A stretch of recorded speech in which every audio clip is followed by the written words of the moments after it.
Yo creo que estas cartas son para nosotros en el día de hoy también.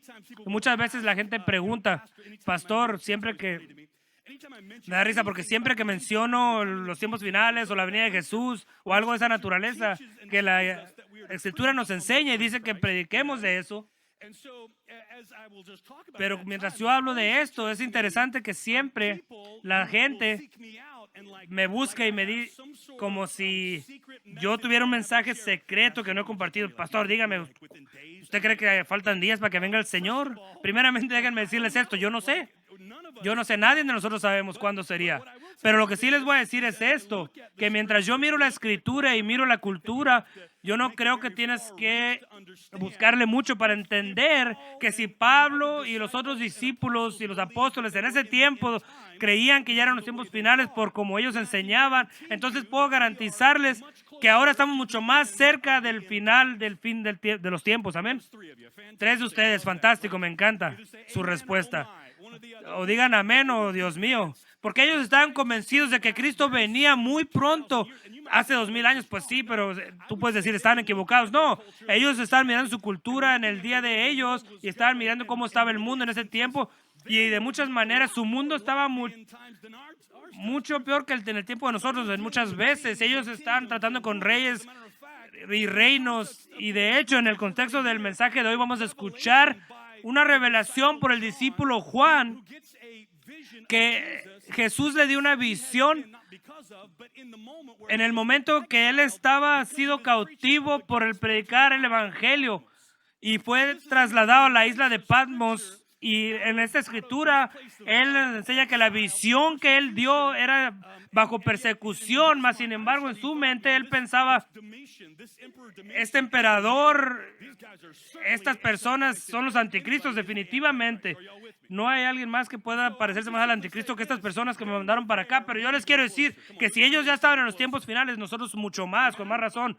Ve a tu vecino y dile, estamos en los tiempos finales. No sé si te dijeron cuando yo me fui de vacaciones que no hablaras, pero ya puedes hablar. No hables cuando el pastor no está aquí, pero ya son libres de hablar y de cooperar conmigo. ¿Saben por qué lo hacemos, verdad? No porque yo quiero que me den motivación. No, la Biblia dice esto. Vengan y razonemos la escritura juntos, unidos. ¿Entienden eso? Y acabo de quebrar mi micrófono. Soy nuevo, perdónenme. Es mi primera vez después de varias semanas. Vengamos y unámonos y razonemos la escritura juntos. Así que este no es un momento donde tú te sientas y escuchas todo lo que yo digo. No, deberíamos de razonar las escrituras juntos. Obviamente hay limitaciones. No hagan distracciones. Si tienen preguntas, espérense hasta el final, ¿verdad? Y el rabí Miguel se las va a contestar. Así que si están en Apocalipsis capítulo 1, digan, estoy allí. Si estás listo, diga, vámonos. Y solamente quiero darles un contexto mientras empezamos esta serie.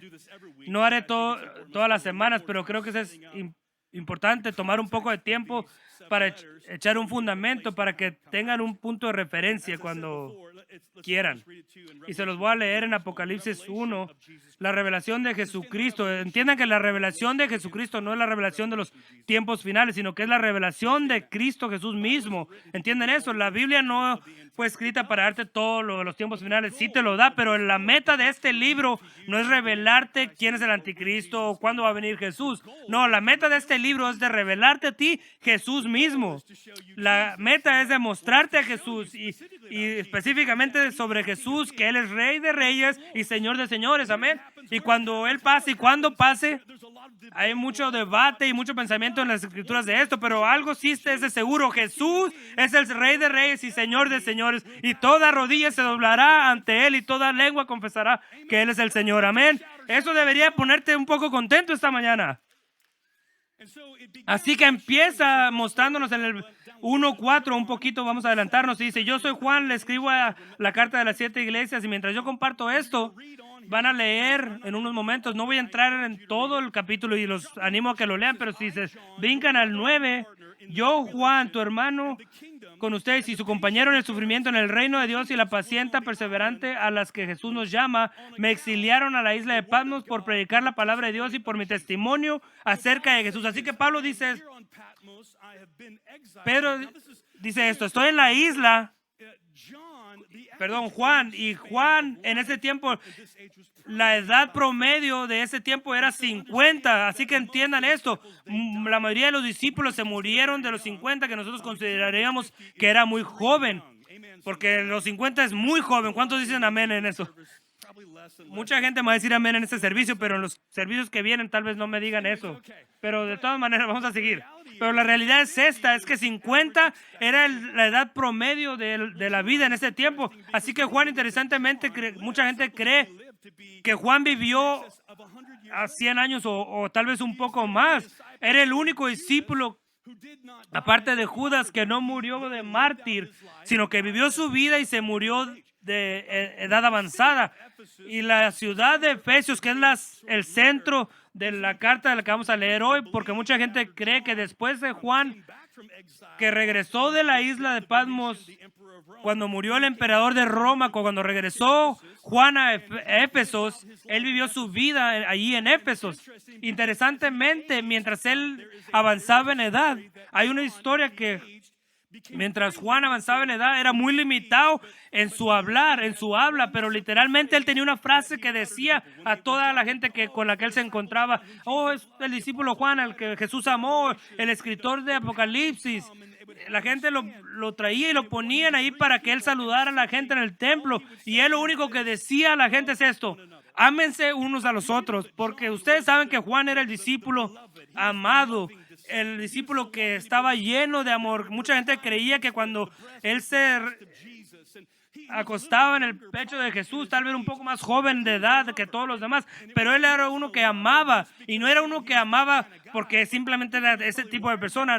No, yo creo que sí era criado así, pero él era amado porque él había encontrado con Jesús, y el amor de Jesús lo habló, lo llamó para que tuviera una relación con Jesús, y el amor de Jesús impactó tanto su vida que cuando él escribió el libro de Apocalipsis, él dijo: un nuevo mandamiento les doy, que se amen unos a los otros. Amén.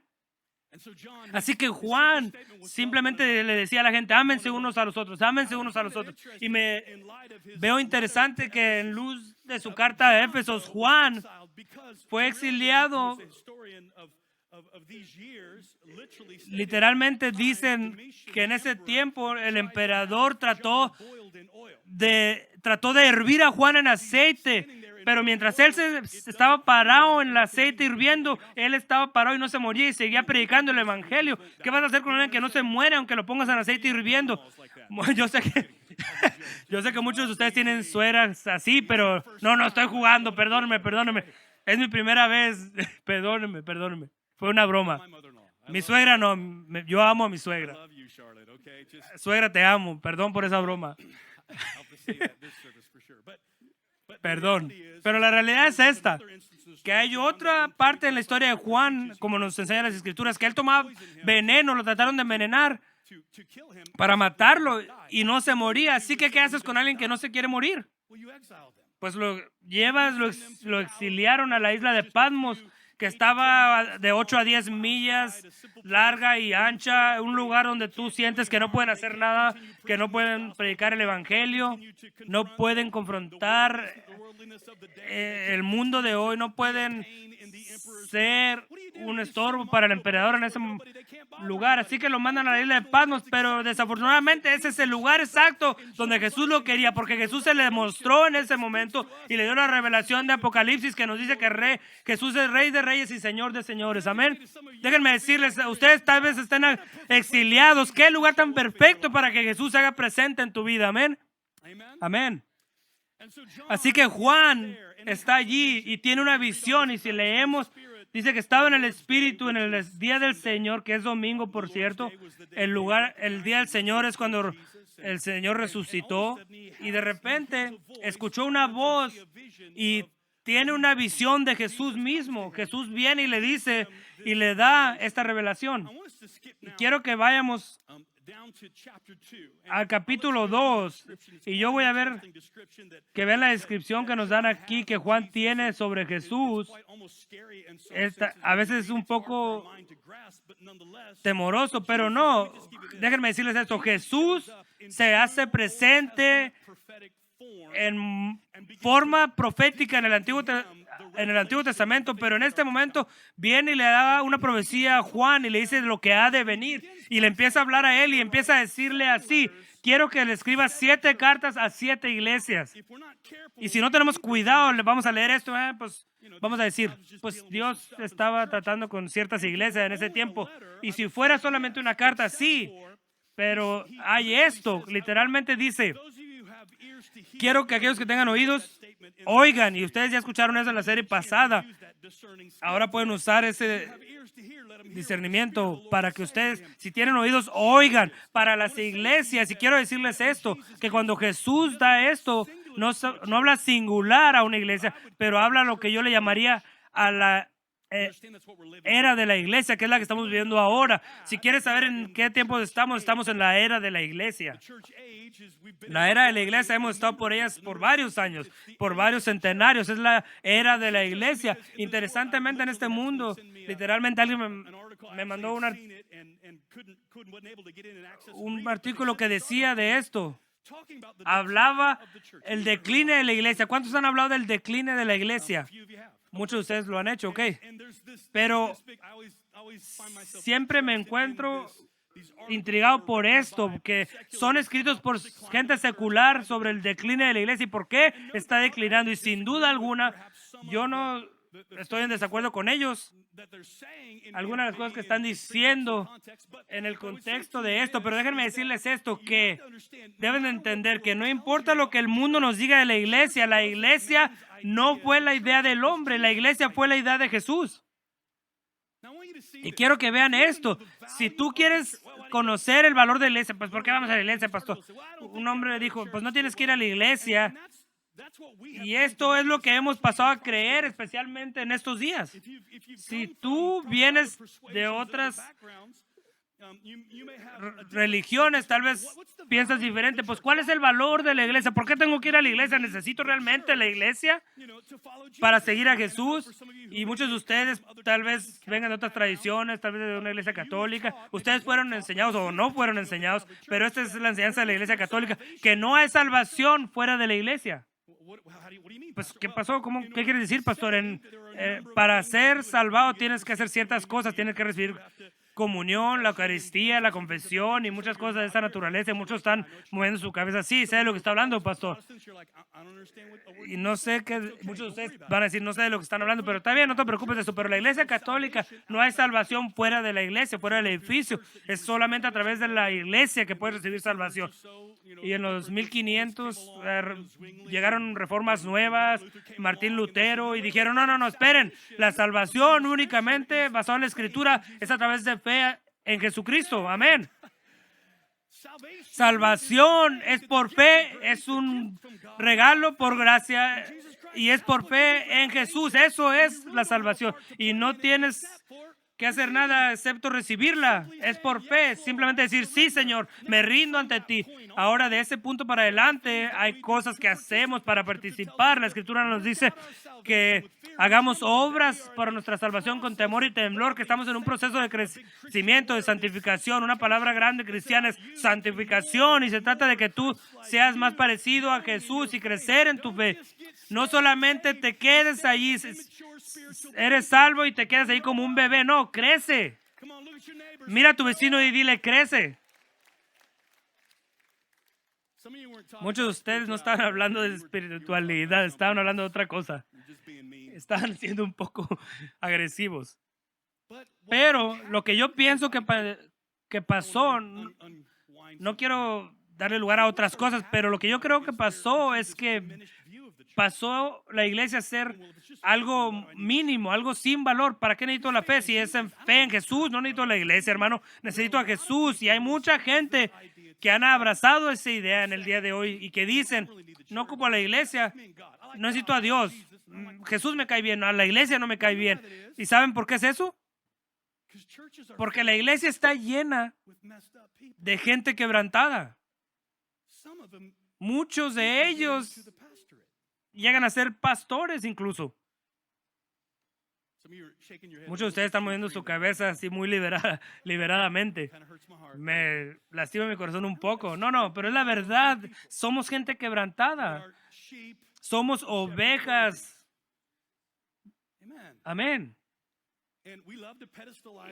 Y nos encanta poner a nuestros líderes en un pedestal y promover a este líder, o mi líder hace esto, o mi líder es mejor. Pues sabes que tu líder, cualquier persona que sea, es un humano que necesitaba la salvación tal como tú la necesitabas, tal como yo la necesitaba, santificación como tú la necesitas, como yo la necesito. Amén.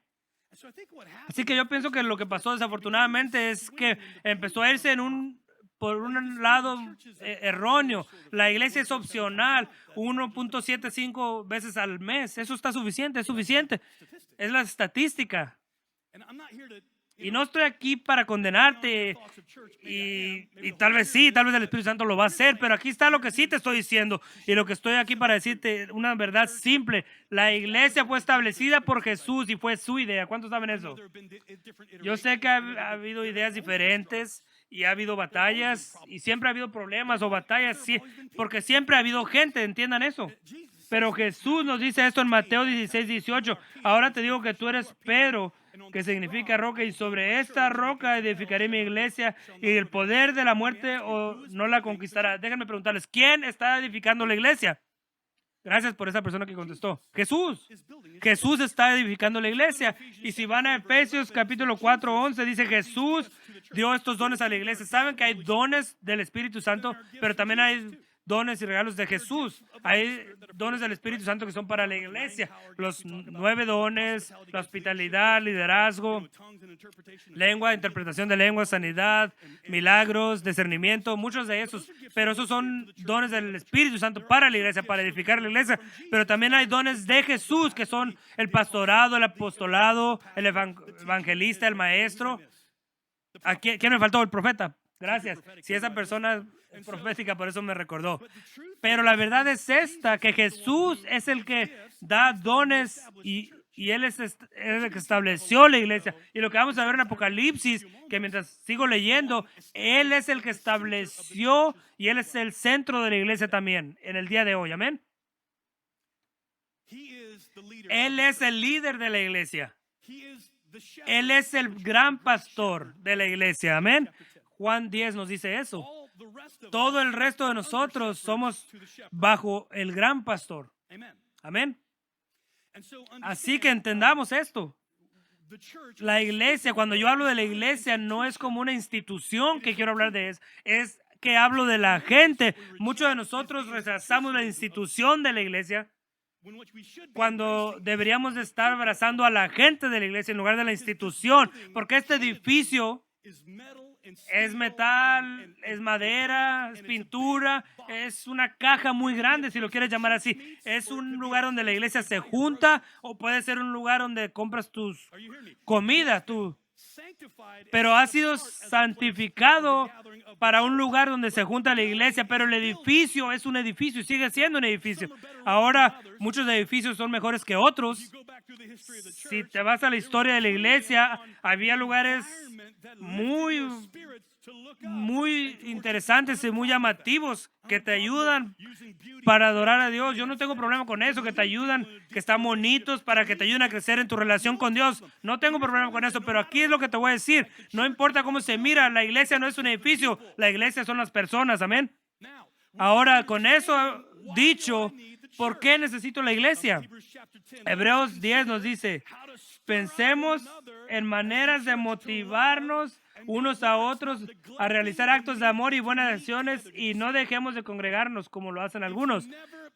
¿Ves? Si no te juntas, entonces no puedes animarte unos con otros. Se oye como un mensaje en comunidad, amén. Si nunca te juntas, si nunca te congregas, nunca vas a construir relaciones, nunca vas a conectar, nunca vas a usar tus dones o vas a ser ministrado por alguien más, los dones de alguien más. Y también esa persona que usaría sus dones tal vez será tu pastor, pero también puede ser alguien más en el ministerio o en el momento de ministrar o en la adoración o un ujier o alguien que está cuidando a tus niños. Tal vez puedes ser bendecido por el cuerpo de Cristo, animado unos por otros. Amén. Amén. Y también dice, no dejen de congregarse como muchos tienen por costumbre. Ese no es un problema nuevo. El escritor de Hebreos nos dice, tenemos un problema. La gente no se quiere reunir. Pero animarse unos a otros sobre todo ahora que el día de su regreso se acerca. El escritor de Hebreos dice que entre más cerca esté la venida de Jesús, más vas a ocupar a la gente de la iglesia. Amén. Con razón. Siempre me digo yo, con razón. Con razón.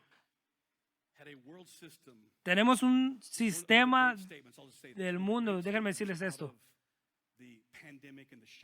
Algo que se escucha después de la pandemia, que cerraron las iglesias, lo que pasó después de la iglesia, alguien dice, la mayoría de la gente dice esto, y gente de mi edad dice esto, porque estuvieron estudiando a gente de mi edad que no regresaron a la iglesia después de la pandemia. Pues simplemente me ocupé y ya no lo hago un hábito, entonces ya no voy, entonces dejé de ir. El cuerpo de Cristo, están rechazando el cuerpo de Cristo. Muchos de ustedes están diciendo, pastor, creo que no estaba predicando de Apocalipsis. Sí, estoy predicando de Apocalipsis. Estoy predicando con lo que empezó Jesús en el libro de Apocalipsis y son las iglesias, en lo que Él pasó los primeros 3 capítulos y la introducción, antes de empezar a hablar del anticristo, de las bestias, de los dragones, de todas las otras cosas. Él empezó a hablar de la iglesia y la era de la iglesia, porque la era de la iglesia es tan significante. Y hay cosas en la iglesia y si no arreglamos estas cosas, mucha gente cuando van al capítulo 4, cuando está el rapto y todas esas cosas, hay diferentes ideas y yo estoy bien con eso, pero la realidad es esta, que cuando vas al capítulo 4 es cuando Juan dice, escuché una voz que dice, ven para acá. Mucha gente ve ese momento cuando se acaba la iglesia. Y es cierto, cuando la iglesia se acaba, ya se acabó. Y luego empieza la tribulación y la gran tribulación. Y mucha gente dice que yo no creo que nos vamos a ir hasta la mitad de la tribulación. Pues, ¿sabes qué? Yo me voy a ir en el primer grupo que se vaya. ¿Cuándo están conmigo? Sea cuando sea, yo me voy con el primer grupo. Señor, ven ya. Pero aquí está lo que quiero que entiendas sobre la iglesia. La iglesia no fue intentada para hacer un show, no fue inventada o establecida para hacer un show. Fue como una familia. Es un lugar donde te animas, un lugar donde creces, donde eres edificado. Cuando tú vienes a la iglesia 5 minutos tarde y te vas 10 minutos temprano, lo estás tratando como si fuera un show.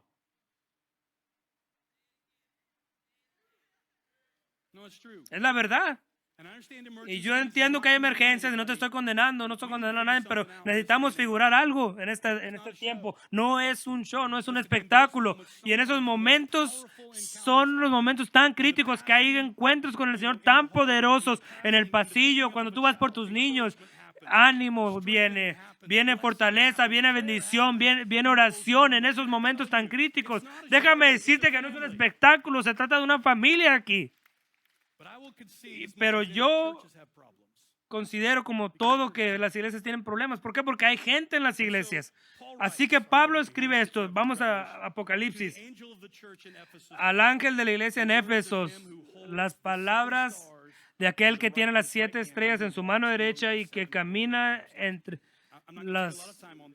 Y no va a tomar tanto tiempo en esto, pero si se regresan un poco de versos, Jesús explica quiénes son los 7 ángeles y quiénes son las 7 linternas en este contexto de este versículo. Y las lámparas es la iglesia, las linternas son las iglesias.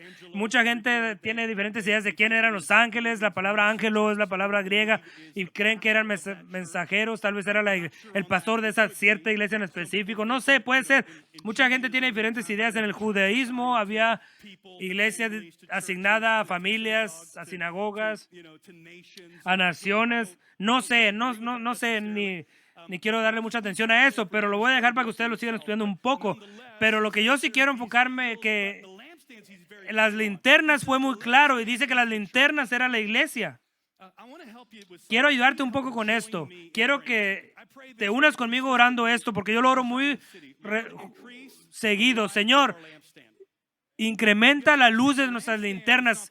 entiende que la linterna no es la luz. Nosotros somos los que cargamos la linterna y levantamos esa luz, que extendemos la luz. Realmente es la imagen que está pintando Dios aquí. Nosotros somos la linterna y somos lo que llevamos aquella luz. Lo que este mundo ocupa, lo que un mundo oscuro ocupa, es una iglesia que brille bastante. El mundo oscuro necesita la iglesia, una iglesia extravagante que dé brillo a la luz de Jesucristo y que sea testigo de la luz de Jesús. Y siempre oro esto: acompáñenme, Señor, aumenta la intensidad de la luz de la iglesia Zion City. Deja que todos los campos que construyamos sea una luz que brille en toda la ciudad para alcanzar a aquella gente, porque tú quieres a la gente. La gente tiene que ser salvada, liberada, sanada, restaurada. La persona necesita ser vestida, las personas necesitan ver el amor de Jesús. Señor, aumenta la luz de tu iglesia. Yo no oro, Señor, hazme un mejor pastor. No, yo oro, levanta y pon más intensa la luz de tu iglesia para que la gente vea a Jesús en nosotros. Jesús camina entre las lámparas. Amén. Esa es mi oración, la mayoría. Así oro por nuestra iglesia. Incrementa la luz de nuestra iglesia. Deja que esa luz se extienda a las oscuridades, porque la oscuridad siempre va a huir cuando llega la luz. Amén. Y dice, les escribe a los ángeles de la iglesia en Éfeso. Déjenme darles un poco de pensamiento aquí. Éfeso es una de las ciudades más importantes fuera de Jerusalén, especialmente para los gentiles cristianos. Fue donde todos llegaron y se establecieron ahí por mucho tiempo. Y en muchos libros está, pero tal vez ustedes no se den cuenta, pero Pablo hace referencia a Éfeso muchas veces. Y de hecho, él pastorea a Timoteo, que fue su hijo espiritual, y en Éfeso estaba el templo de Bartimeo. Y más adelante vamos a hablar un poco de eso, pero es un lugar que es donde hay tantos ídolos. Es una ciudad pobre, es una ciudad grande que está lleno de riquezas también, pero hay también muchas cosas que no son de Dios, de magia, de brujería. Éfeso es el lugar que cuando la gente venía a Cristo, traían a todas sus cosas del culto satánicas y las traían y las quemaban. Y había una cantidad exagerada. Tal vez en estos tiempos diríamos que era como $1 millón en valor de los libros que quemaban de brujería, pero en ese tiempo empezaron a quemarlos porque descubrieron que Jesús era el Hijo de Dios, que Él era el Mesías, y empezaron a desechar a los dioses griegos. Así que era una ciudad muy importante para los gentiles porque Pablo fue para allá. Y lo que me encanta de Éfeso, porque Pablo fue allí, él encontró 12 creyentes en ese pueblo. En una ciudad gigante encontró 12 creyentes para empezar su ministerio. Pero como era cierto, la lámpara de la iglesia no se quedó 12 creyentes. Eventualmente Pablo ministró en este lugar, en las sinagogas, hasta que fue sacado y empezó a predicar a los gentiles. Y tantos gentiles vinieron a Cristo que literalmente había un hombre llamado Demetrio que era un brujo. Y era una persona que hacía ídolos de plata. Y quiero que vean esto, estas cosas que no era de Dios. Él hacía dinero. Y una de las maneras de hacer dinero en esta ciudad era recibir dinero de las personas que pedían ídolos de plata. Y escuchen esto, y si eran 12 personas, nadie le importa, pero Pablo estaba predicando y empezó a impactar a tanta gente que el que hacía los ídolos miraban una pérdida en su entrada de dinero, porque la gente ya no estaba comprando aquellos ídolos para adorar a aquellos demonios, espíritus demoníacos. Escúchenme, cuando yo pienso en transformar la cultura, eso es transformar una cultura que empezó a bajar sus entradas porque la gente empezó a creer más en Jesús. Cuando empiezas a impactar la economía, cuando empiezan a decir qué está pasando en esas iglesias, y no pienso que es nuestra iglesia solamente, ¿qué está pasando en esa iglesia? Los antros ya no están haciendo dinero, los lugares donde van las mujeres prostitutas ya no están haciendo dinero, los mafiosos ya no están haciendo dinero porque ya no hay quien compre drogas. ¿Qué está pasando? Gracias por ese aplauso tan leve, gracias. ¿Están escuchando lo que estoy diciendo? Eso es impactar la cultura. No es poner un sticker de amo a Jesús en tu carro y manejar como loco, no. Por eso yo no doy stickers para que pongan en su carro, porque ya he visto a muchos de ustedes manejar, incluyéndome a mí. El Espíritu Santo va muy rápido en ese carro. Pero Pablo transformó la cultura a través del Espíritu Santo. Él transformó al punto, ¿entienden eso? Que aquellas personas que hacían los ídolos dijeron, tenemos que parar a esto, está a punto de echar a perder todo nuestro negocio, el templo donde hacemos los ídolos, los dioses griegos, y creyeron tanto en eso, pensaron que había venido un meteorito, que no sé qué tantas cosas pensaban ellos, estaban tan entregados a eso, a la idolatría, pero empezaron a sentir los efectos de la cristiandad, cambiando la cultura de tal manera que hubo una guerra. ¿Cuántos han leído su Biblia? Y por horas ellos iban a los lugares públicos. Este hombre es grande. Y muchos decían, no, cállenlo, cállenlo. No, pero la gente estaba loca, y eso es lo que causó el predicar del evangelio, transformó la cultura. Y esto es lo que yo pienso cuando pienso en transformar la cultura. La gente es tan impactada que cambia las vidas de toda la gente. Pues pastor, no estoy tan seguro que puede pasar esto. Pues lee tu Biblia, porque sí pasó. Así que Demetrio le llama y le dice, y quiero que entiendan esto, de la influencia de esta iglesia, lo estoy llevando a algún lado, no nomás les estoy dando información para que la escuchen, no, esta iglesia pasó de ser 12 personas a gente, cantidades increíbles, nadie podía ver la cantidad, y tuvieron que hablarle al mayor de ese pueblo, lean su Biblia, tuvieron que hablarle al mayor, hay que calmarlos, cálmense, cálmense, nos vas a meter en problemas con los romanos, estas personas no están haciendo nada malo. El mayor vino y se puso a favor de Pablo y su predicación. Así de influente era el reino de Dios en Éfesos. Y quiero que entiendan algo de Éfesos. Era una iglesia gigante. Era una iglesia ocupada, llena de vida, de actividad. Esa era una iglesia influente. Esa era una iglesia centrada en doctrina de Jesús. Pero Jesús llega y dice, ¿están listos? Verso 2 dice, he puesto a prueba las pretensiones de esos que dicen apóstoles. Dice, ustedes trabajan, he descubierto y he visto que han sufrido por mi nombre con paciencia y no te has dado por vencido, pero tengo una queja en tu contra. Ustedes le llaman al pecado, pecado, le llaman las cosas que no son de Dios, que no son de Dios, no tienen miedo a pararse, no son intimidados por el gobierno secular de tu día, porque así era. Lo que no es de Dios, ustedes lo llaman que no es de Dios,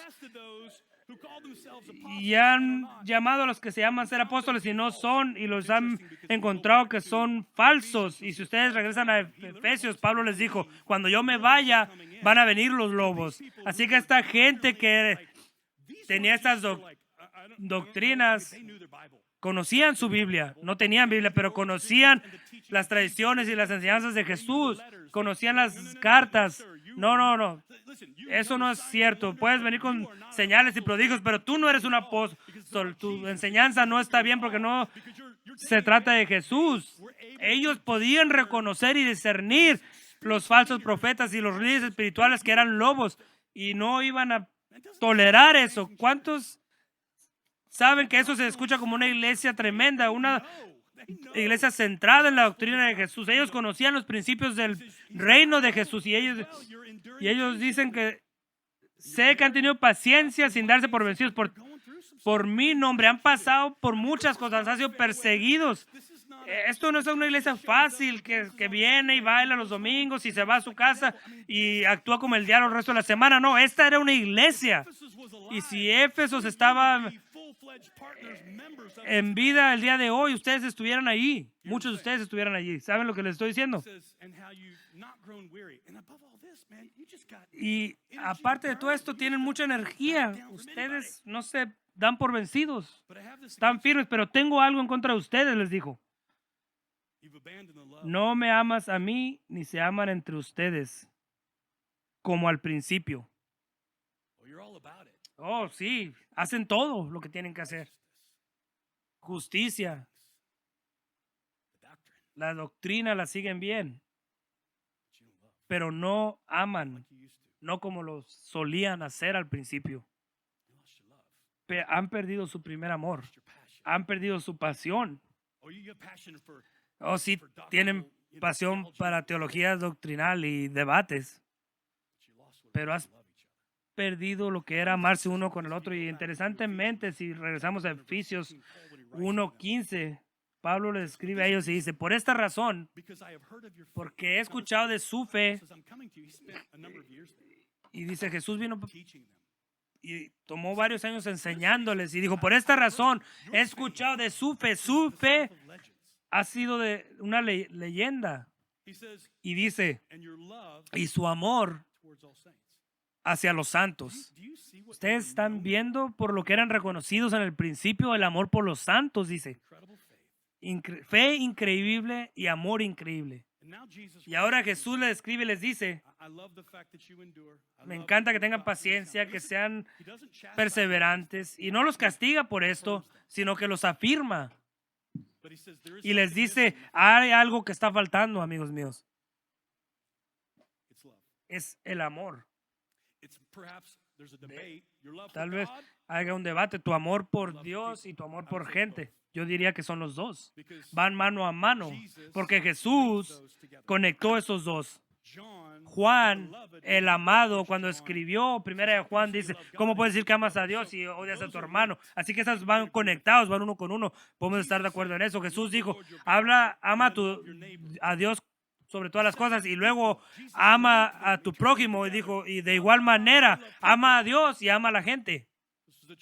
Esta es una iglesia que era reconocida por su amor, y Jesús dice, tengo algo en contra de ustedes, perdieron su primer amor. Y yo pienso en Zion City en momentos como estos. Y oro que no solamente nuestra lámpara brille, sino que deja que tu amor nos cubra y que fluya a través de nosotros.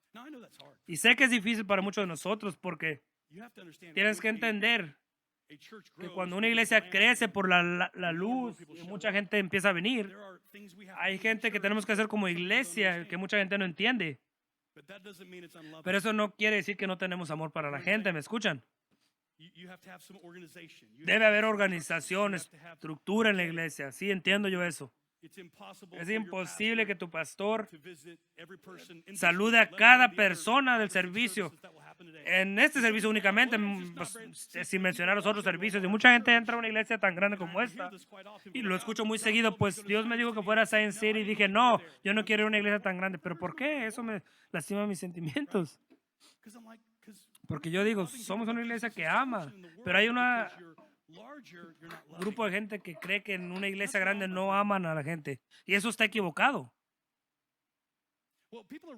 Pues lo que la gente está diciendo, que cuando una iglesia está muy grande, están diciendo, hay alguien que me va a reconocer a mí, voy a importar yo allí en esa iglesia tan grande. Habrá alguien que conozca mi nombre. Y para mucha gente eso es importante, que su pastor conozca su nombre y los conozcan personalmente. Y para mucha gente, si eso es lo que te importa, pues está bien, porque Dios ha puesto a muchos pastores en esta iglesia, muchos líderes en esta iglesia, y nuestro trabajo es equipar al cuerpo para que haga el ministerio. Así que tenemos un trabajo. Yo tengo un trabajo personalmente. Pero yo quiero que entiendan algo. No quiere decir que no hay amor porque no te veo personalmente. Y déjame decirte algo. Si gente entra a esta iglesia y dicen, es la iglesia más amistosa que yo he conocido en el planeta. Y sí lo dicen muy seguido, por cierto. Así que buen trabajo. Pero están hablando de ustedes, no de mí, cuando dicen eso. ¿Entendieron eso? Esa es la iglesia más amistosa. Están hablando de ustedes, no de mí.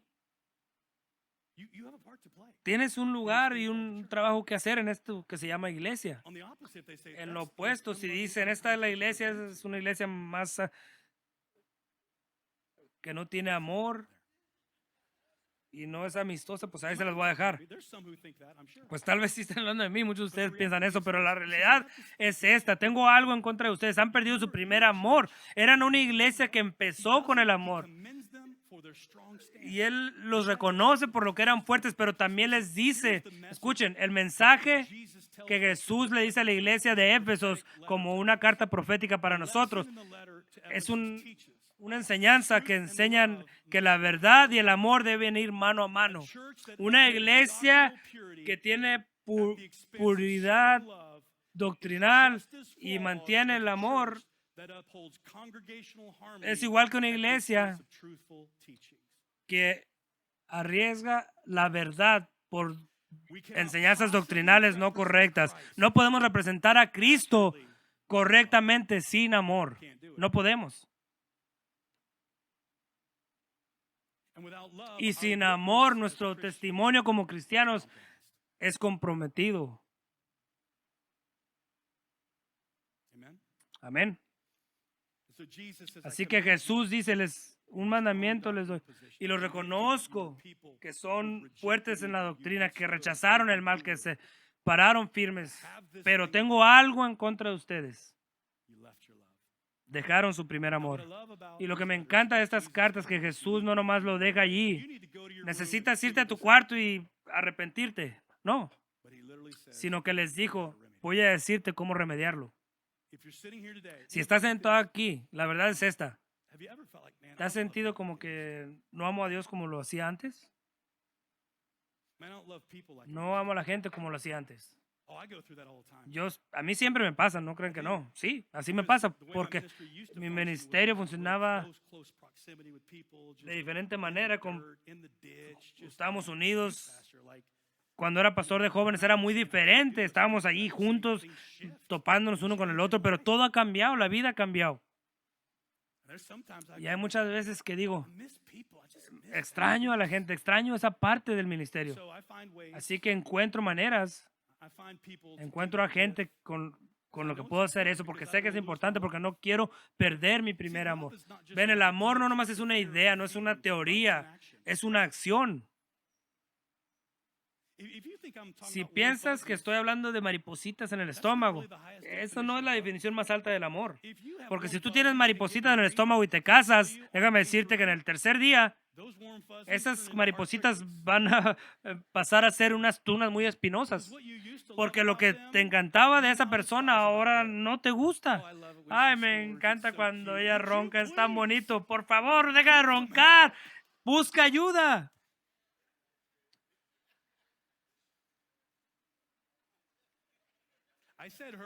Dije ella, pero quería decir que yo. Pero bueno, de todas maneras. Sí, ella no ronca, soy yo. Jesús nos da el remedio. Y se los voy a dar rápidamente. Necesito regresarme un poquito. Hay algo que pasa en esto. Cuando crecemos espiritualmente y de alguna manera, si no tenemos cuidado, podemos sentir que nos sentimos más espirituales, más que Dios. Ahora conozco más, ahora leo mi Biblia, ahora ayuno, ahora doy. Ay, mira, soy tan espiritual. Y ese es un indicador muy grande de nuestra vida en el amor. Y lo que debe pasar cuando miro a Pablo, entre más conocía a Jesús él, y no lo digo como cosa mala, pero él se consideraba menos y más necesitado de Dios. Él pasó de ser el apóstol, el maestro, al más bajo y pecador. Así fue su aumento. Y yo pienso que fue porque él constantemente mantenía ese amor en el centro de su relación con Dios. Cuando él decía, yo tengo que amar a la gente, tengo que estar en la gente de Dios, tengo que estar alrededor de la gente, tengo que amar a Dios. Y entre más amo a Dios no me hace mejor, entre más amo a Dios me recuerda de la bondad de Dios y lo que Él hizo cuando Él mandó a su Hijo a morir por alguien como yo. Nos mantiene humildes, nos mantiene flexibles. Así que es lo que dijo Jesús como remedio. Número 1, en el número 5, Apocalipsis 2:5, dice, acuérdate de dónde venías. ¿Te acuerdas lo que eras cuando viniste a Jesús por primera vez? ¿Te acuerdas tu primer amor por Dios? ¿Te acuerdas tu primer amor por la Biblia? Ay, estoy tan contento que me voy a levantar a la mañana para leer mi Biblia, cada página de la Biblia. Es como, ahora leo la Biblia y digo, ya lo había leído. Es una señal de que estás perdiendo tu primer amor. Y dice, levántate y acuérdate de cómo estabas tan emocionado de que alguien murió por ti, de que alguien dio tu vida por ti. Estabas tan hambriento de la palabra y te encantaba llegar a la iglesia y se acababa el servicio y te querías quedar allí, no te querías ir. Querías estar con la gente de fe, y luego querías compartir. no eras la persona más teológica y educada, pero no importaba. Lo único que querías es compartir el amor de Dios con la gente y lo que Jesús ha hecho en tu vida por ti. Pero aquí está la verdad que yo conozco. Siempre vas a guiar a la gente a lo que tú amas. Por eso es que el amor es tan importante. Vas a guiar a la gente a lo que tú amas más. Naturalmente guías a la gente a lo que más amas. Déjame preguntarles algo. ¿Cuál es tu deporte favorito? ¿Cuál es tu equipo favorito? Vas a hablar de eso, te lo garantizo. Nadie va a tener que preguntarte, Pastor Wiley, no estoy tan seguro si tienes un equipo favorito. ¿Verdad? Es cierto.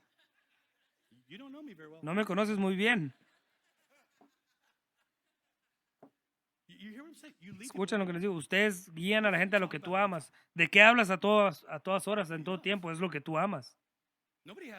Nadie te tiene que decir que hablas, lo amas y hablas de eso. Va a ser temporada de cacería. Vamos a poder ir de cacería. Tú hablas de lo que tú amas.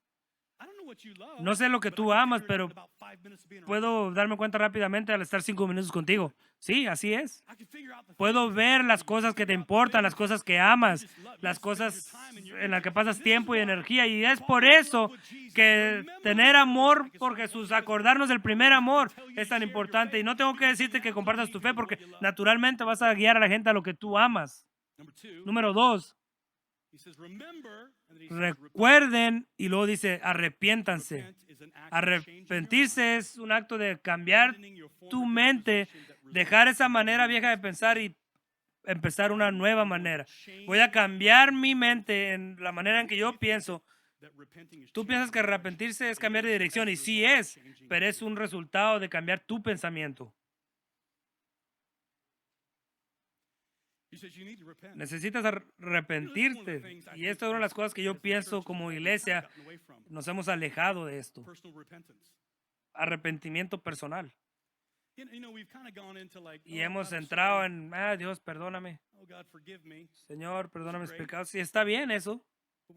Pero cuando yo digo, Dios, me arrepiento, es algo totalmente diferente.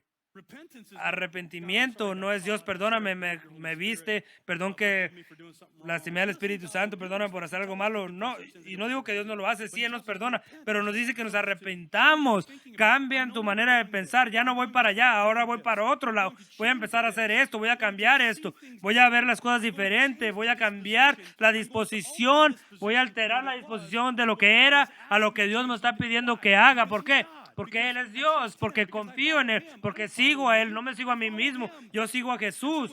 Así que cuando Él me dice que me arrepienta, claramente, Él nos llama a arrepentirnos. Interesantemente esto, el mismo verso dice, si no hacen esto, yo vendré y quitaré la linterna de su lugar, al menos que se arrepientan. Wow. Yo vendré y la tomaré, al menos que ustedes se arrepientan. Pues voy a pensar en eso, pastor. No necesitas pensar en eso, necesitas arrepentirte. Porque la gimnasia que vas a hacer al irte aquí, cuando el Espíritu Santo te dice algo, déjame decirte algo. Hay una respuesta. Señor, perdóname, y si necesito arrepentirme con alguien, lo voy a hacer. Perdóname, me arrepiento de eso. Voy a cambiar mi disposición. Recordarse, arrepentirse, y dice, y vayan y regresen a hacer las primeras obras que hicieron al principio. Hagan lo que hicieron al principio. Regresen y hagan lo que hicieron al principio. Hay una verdad y un principio básico en esto, y ya estoy a punto de cerrar. Que cuando haces cosas en amor, las emociones en amor van a seguirle. Tenemos matrimonios que están quebrantados porque dicen, pues ya no la amo. Ya se me acabó el amor. Como que me caí en un hoyo y salí del hoyo. No. Tú haces decisiones y tomas decisiones, acciones. Sí, tenías sentimientos que venían con eso, pero nunca estaban allí, no siempre estaban allí. Y si tú sigues a hacer cosas en amor, entonces esas emociones de amor van a regresar. Si te acordares, dice el Señor, una de las cosas que hago con las parejas en conferencias de amor, que si estaban en pleito o un lugar de discordia o división, yo les decía simplemente esto: miren, hey, vamos a poner el problema en un lado y vamos a regresar de cuando ustedes se enamoraron por primera vez. Creo que regresen cuando ustedes empezaron a noviar. ¿Se acuerdan cuando estaban ahí en el pasillo, en el altar, diciendo, mirándose a los ojos, no escuchar a ninguna palabra que estaba diciendo el pastor, porque estabas enamorado, llorabas? Hey, ¿cuántos se acuerdan de eso? ¿Verdad? Estabas lleno de amor. Y me da mucha risa que cuando gente recuerda en esos momentos, les ablanda y les recuerda que hay posibilidad de ese regreso. Si estoy dispuesto a hacer la acción que hice yo al principio. Déjenme decirles algo. Cuando yo conocí a esta mujer en la preparatoria, yo estaba dispuesto a hacer lo que tuviera que hacer. ¿Me escuchan lo que les estoy diciendo? No había distancia que me detuviera para manejar. Pues no quiero ir a la iglesia porque está muy lejos, no quiero manejar. No había gasto que me detuviera. No había nada. Yo te digo, si yo pudiera hacer algo para bendecirla, para enseñarle un amor, para enseñarle aprecio, una florecita, lo que fuera. Yo nunca pensaba, pues, Dana, ¿por qué me estás pidiendo cosas? Siempre me estás pidiendo cosas. ¿Por qué haces eso? No, es la disposición que tengamos que tiene que cambiar. Me acuerdo que en la preparatoria me levantaba a las 7 de la mañana e iba a la escuela. No es tan temprano, pero iba a la escuela. Antes de la preparatoria sí es. Pero iba a la escuela todo el día, salía de la escuela, iba de la escuela al trabajo. Trabajaba 35 horas a la semana en la nieve. Pero lo hacía. Iba al trabajo todos los días. La única manera que no trabajaba era cuando iba a la iglesia, los miércoles y los domingos. Iba a la iglesia, iba al trabajo. Pero cuando salía del trabajo como a las 9 de la noche, olía terrible. Trabajaba de la plaza en un restaurante, olía terrible, me miraba terrible. No estaba presentable para ir a verla, pero yo me subía a mi carro y manejaba aproximadamente 25 o 30 minutos a través de la ciudad para ver a mi novia. Y llegaba allí como a las 10 más o menos aproximadamente, a veces más tarde, y su hora de visita terminaba a las 11, así que tenía una hora. Gracias a Dios, porque los papás de antes tenían regulaciones a sus hijos. Tenía una hora para visitarla, así que yo manejaba para estar ahí por una hora. Y su mamá, Dios la bendiga, casi siempre me pasaba y me hacía algo de cenar porque apestaba y me miraba muy mal y estaba trabajando y tenía mucha hambre. Pero llegaba a las 11, no a las 10:50, no me iba temprano. Voy a irme temprano para ganarle al tráfico. No, me importaba un comino el tráfico. Estaba en presencia de la que amaba. Las 11 llegaba, 11:05 a veces. Y estaba aprovechando todos los minutos que podía y yo regresaba a mi carro, manejaba otros 30 minutos, llegaba a la casa como a medianoche más o menos, 11:30, 12, me bañaba y me acostaba después de medianoche, perdón, y me levantaba el siguiente día y lo hacía otra vez, de nuevo. Y nunca me quejaba de eso. Nunca me quejé. Porque no había queja en mi corazón por eso. Porque yo decía, estoy orgulloso de hacerlo, quiero hacerlo, estoy contento de hacerlo. Y ves, si regresamos a hacer lo que hacíamos al comienzo, si tú regresas y ves cómo tú mirabas su palabra, cómo mirabas la oración, su cuerpo, cómo tú entrabas a la presencia de Dios, estás acostumbrado que dices, ya es común. Y si no tienes cuidado, nosotros tenemos casados 30 y tantos años. Sí, tú sabes, tenemos 30 años de casados, tenemos experiencia. Por eso es que tanta gente pierde su primer amor. Escuchan lo que les estoy diciendo y dicen, quiero que regresen y hagan lo que hacían al comienzo. ¿Por qué? Porque el amor es más que un sentimiento, es una acción. Voy a cerrar con esto. Apocalipsis 2:7 dice, para aquel que tenga oído, oiga lo que el Espíritu le dice a las iglesias. Aquel que conquistó, le concederé que coma del árbol de la vida que está en el paraíso de Dios.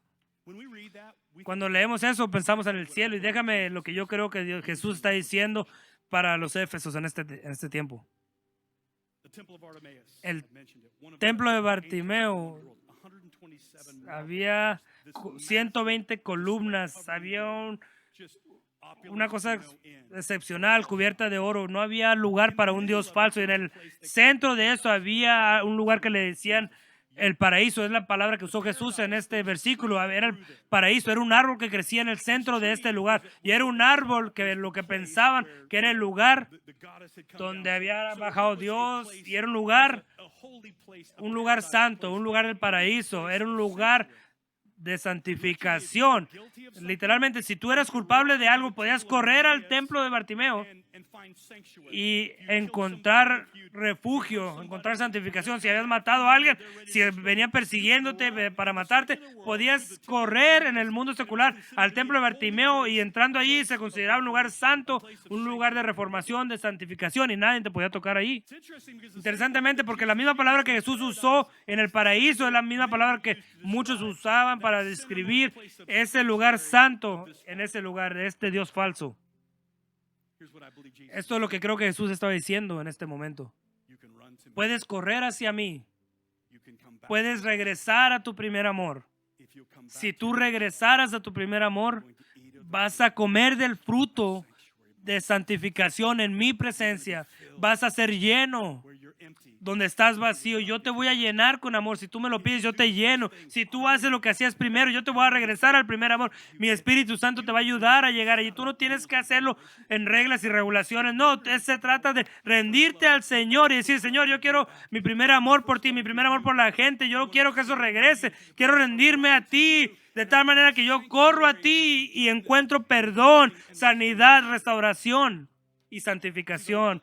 ¿Ves? La cosa que me encanta, si tú fueras a Éfeso en el día de hoy, si fueras a Turquía, si fueras a ver el templo de la diosa griega, que hay mitad de pilar quebrado que queda allí, pero la iglesia sigue y permanece. Creo que lo que Jesús estaba diciendo, que lo que tengo para ustedes es más grande que lo que el mundo te puede ofrecer. Amén. Amén. Así que cierren sus ojos y inclinen su rostro.